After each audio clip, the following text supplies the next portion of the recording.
first speaker we have is someone that, when I was the chair before, he was my membership secretary. So he was in charge of taking care of all of the members and building the community. And he did a phenomenal job.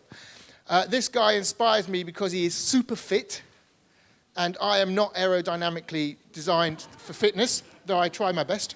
And I think he's a vegan. He's certainly super organic. He does surfing and yoga and all types of stuff that I haven't yet got to that phase of my development, let's say. But I'm super excited to have Harry come onto our stage for the first time. He's going to be telling you about how you can unleash your inner superhuman. So please give a superhuman yes group applause for Harry.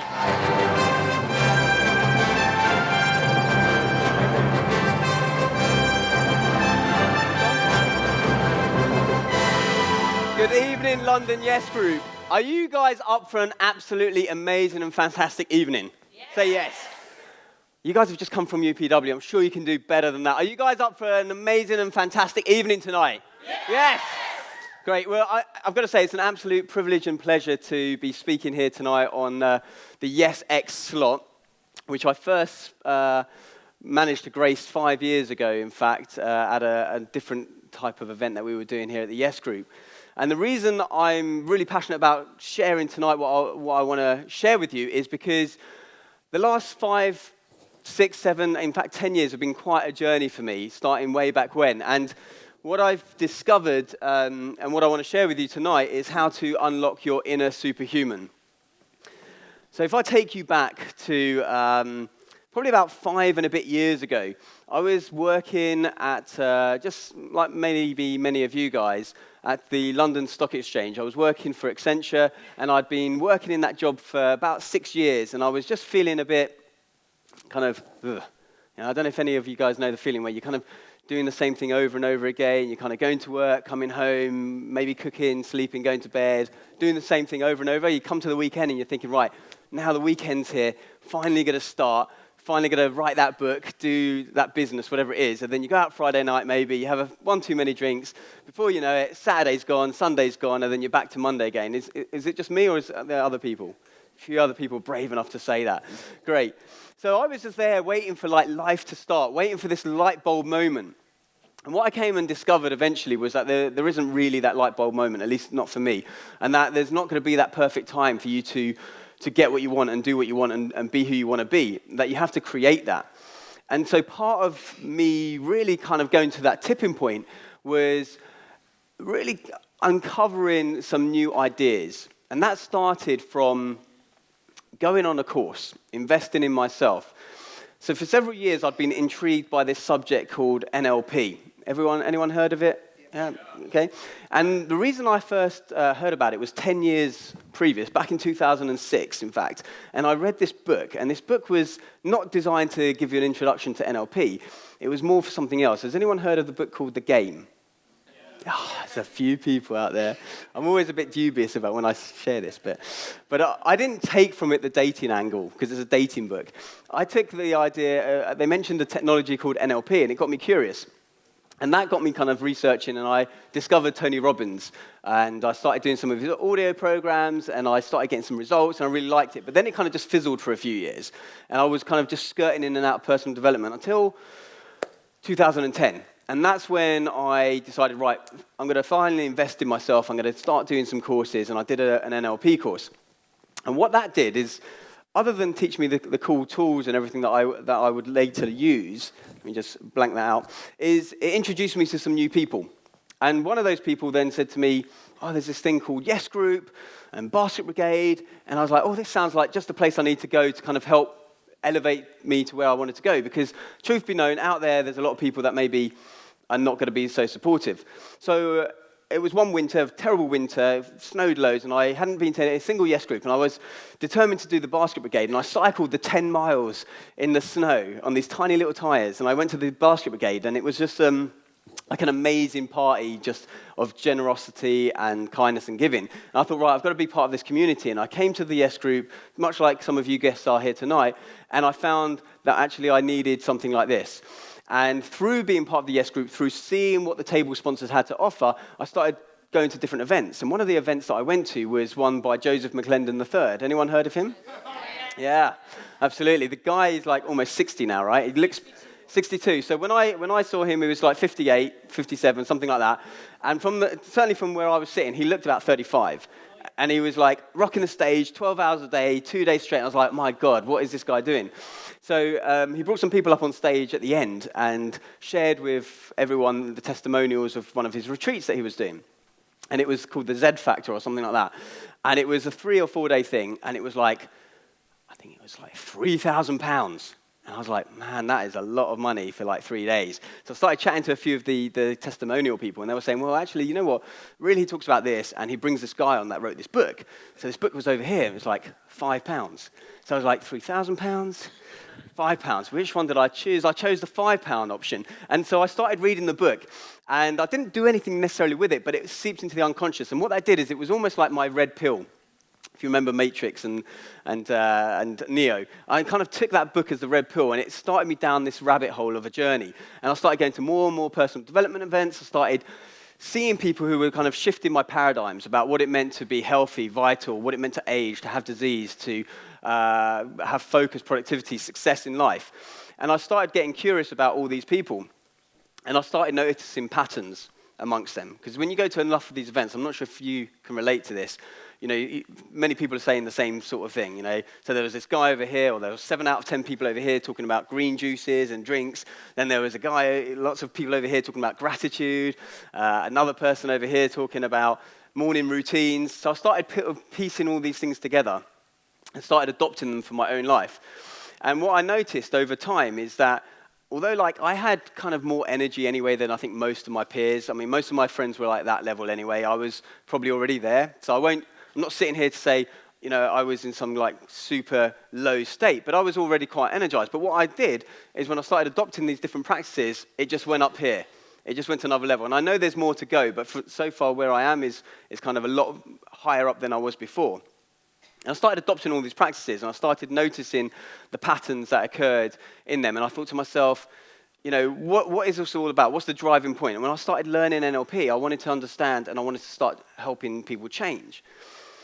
And it's, I don't know, does anyone else, if they're like me, have some challenge sometimes with change? Do we, you know? Yeah, we don't seem to like to change very often, do we?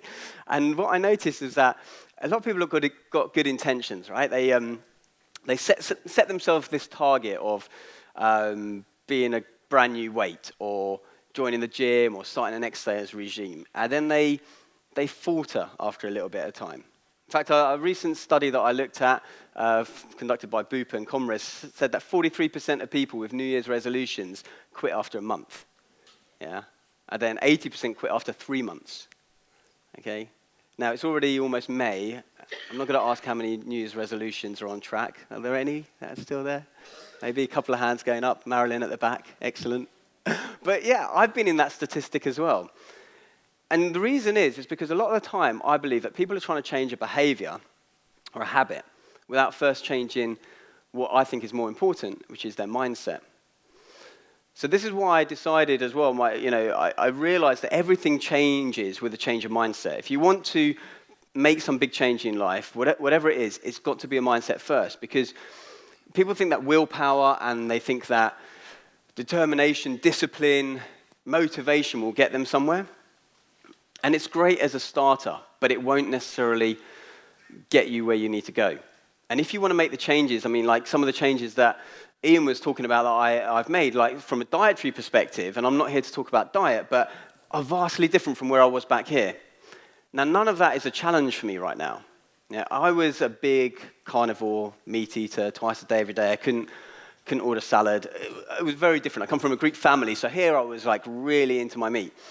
And now, I don't eat any meat, I don't eat any animal proteins, but the point is that none of that's a challenge for me, because I shifted a mindset around it. And so when you start changing that mindset, that's when you start to make changes a little bit more effortless and a bit more ingrained. So I realized it was about mindset first, and I'm constantly being reminded of this, because the problem that I found is that a lot of the time we don't have an awareness of what's going on. And that's the first step to making a change, in my experience, is that you need to be aware of what you're doing wrong in order to make a correction, or you need to be aware of what's causing that habit, that behavior thing. And even yesterday, I was at the dentist, and I haven't been to the dentist for a number of years, and I thought, I better go to the dentist, because it's a bit bad if I'm not at the dentist too much. And he was like, oh, the teeth are great, but there is some cracking. And he goes, you clench your teeth. And I was like, do I? He goes, yeah. I mean, it's quite common if you're focusing a lot, or if you're exercising a lot, you might clench your teeth. And I was like, oh my God, I want to stop that. I want to stop my teeth from cracking. I'm all about feeling superhuman and being superhuman, which I'll come to in a second what I mean by that. But he said, oh, well, now you've got the awareness of it, you'll catch yourself in it and stop doing it. And I've noticed all day today that when I've been like focusing or maybe exercising, I'm like, oh, actually, maybe they are a bit clenched. And I've been like trying to like relax my mouth a bit. I don't think that's the idea though, but I've got to do something that is relaxing the mouth. And so the point is I've got this awareness now, which means I can start making a change. You guys might not actually have the problem of clenching your teeth too much. However, I suspect that every single person in here does something similar to what I do in the morning. So what I'm going to do is I'm going to ask you a question right now. It might be a bit personal, but it's okay. We're a family here. But think back to this morning, yeah, when you were getting dressed. What leg did you put your underwear on through first? You don't have to say, by the way. You don't have to tell me what kind of underwear you're wearing either. At least not right now. Okay, so what about yesterday? What about yesterday? And the day before? Exactly. Okay, so all right, please don't think I normally go around asking people about their underwear, although as it happens recently I have been. But the point is that it's the same leg, yeah? It's a habitual pattern, and probably until I asked you about it, you didn't even notice, really, or care. And that was the same thing with me. But the point is, now I've brought your attention to it. Tomorrow morning, hopefully, when you're getting your leg on, you'll be thinking of me. You'll be thinking of me. Maybe you'll be thinking of me smiling. Maybe you won't be smiling. I don't know. But either way, I hope that this is going to interrupt that pattern. Yeah, it's going to interrupt that pattern. You go, oh, and then what I'd like you to do is I'd like you to just switch legs. And there's a good reason for this, and it sounds so trite to say it, but when you start to make these changes, you interrupt the pattern, and Tony Robbins is all about pattern interrupt, and you start to interrupt patterns elsewhere. You start to be more cognizant of things that you're doing habitually. But it also will train your brain to say, hey, it's okay, the change is all right, I've still got dressed. Because a lot of time we fear change because we fear what it means to us, and it tricks our brain into thinking there's something to fear. So you start doing the small thing, because a lot of people come to me as a coach and they say, I want to change my job, I want to change my relationship, I want to change that. I go, well, start with the small things. Start with the changing the trouser leg, the toothbrush, whatever it might be, the route to work. You start with the big stuff straight away, it's going to be a lot harder. So awareness is the first key. Having that mindset for change is what I found to be one of the most important things that you need. But there are other elements in order to feel superhuman. And I should just say what I mean by superhuman. I mean, imagine the best you've ever felt, and then kind of 10x that. That kind of level. Like, so better focus, more energy, more health, more happiness, better relationships. You know, I was the kind of person that used to get 3, 4, 5 colds a year. Now maybe have had 1 cold in the last 5 years. So having that kind of energy and vitality is what I mean by superhuman.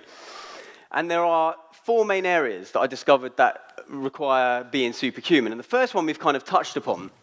And I call this model the leadership beat model. And the reason I call it the leadership beat model, even though it's about energy, is because really I determined that leadership really starts with self-leadership. And if you want to be the best self-leader that you can be, you've got to be on point mentally, physically, emotionally, and spiritually. And so there are 4 main areas that you need to focus on in order to feel this kind of energy. And they are the B, E, A, and T. I don't really have time to go through all of them now, but we've already touched upon the first one. But there is some cards at the back. You're welcome to come and take a card for free. But the first one is always about your mindset, your psychology, what we've talked about, or otherwise known in this acronym as your brain. So it's about, are you managing your emotions? Are you aware, cognizant of what you're doing? And are you really able to kind of make those changes from your mindset first before you make everything else? And everything fell into that bucket as well. Then there were 3 other areas that I noticed when I looked at everything that I was doing that I changed, which helped go from like here up to here.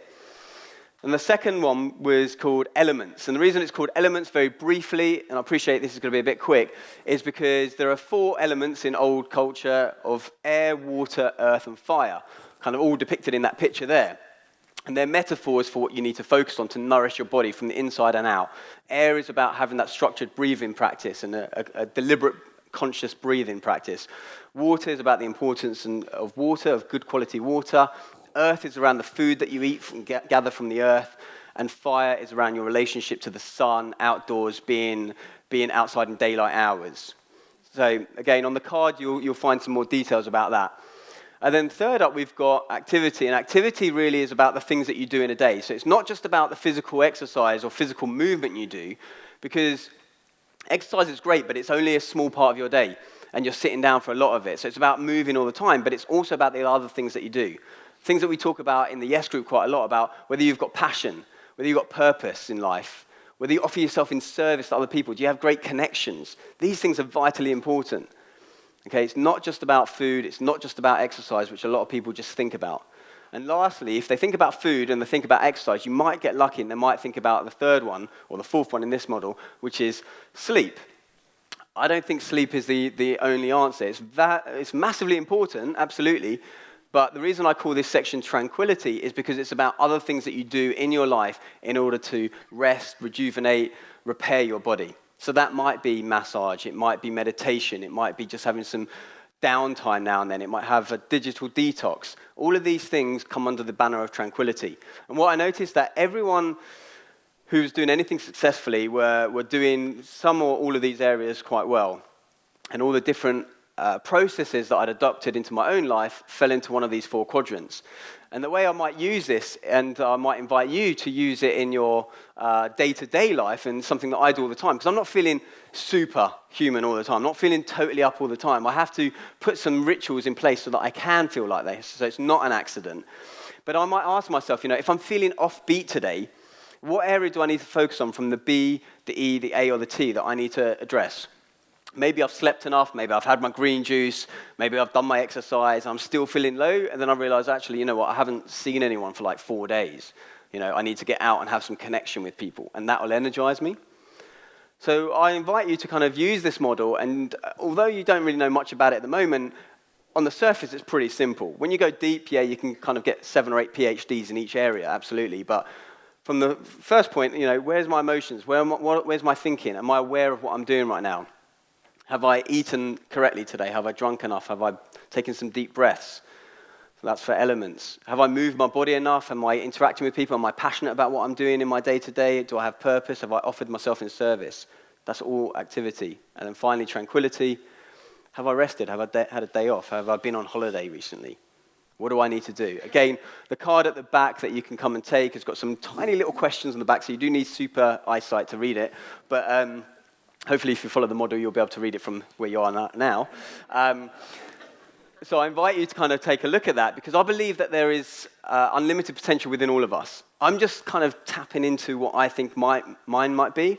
I'm not anywhere near where I could go, but what I did do is down here, when I kind of took that red pill and I went down the rabbit hole, I realized that there was more to life than what I'd been currently led to believe, and that there was more options open to me, and that I had more control over what I could do in my life than I actually thought.